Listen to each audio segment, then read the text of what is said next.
A dëshiron mi ti disa gjërat vlefshme për natën e kadrit? Nata e kadrit nuk është një natë e zakonshme. Është nata që mund të ndryshoj fatin tënd. Një natë që vlen më shumë se 1.000 muaj. Mbi 83 vite adhurim. Pyetja nuk është nëse kjo natë është e madhe. Pyetja është, a do ta humbasësh ti? Shumë njerëz flen. Shumë të tjerë e kalojnë në telefon. Dhe pastaj çuditëm pse zemrat e tyre mbetet bosh.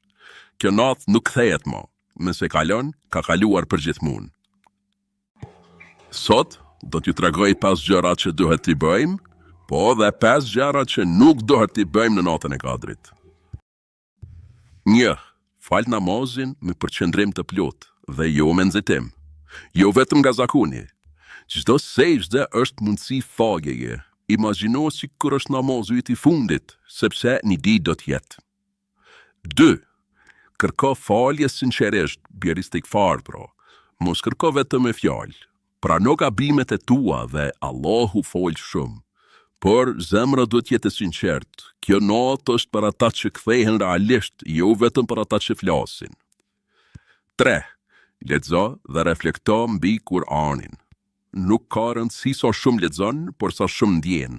Edhe një ajet që të prek zemrën mund të vlej më shumë se faqet tëra pa mendim. 4.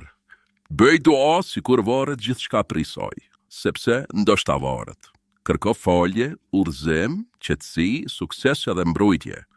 Kjo është nota kur dyert e mëshirës hapen maksimalisht. Dhe 5. Jep sadaka, edhe nëse është pak.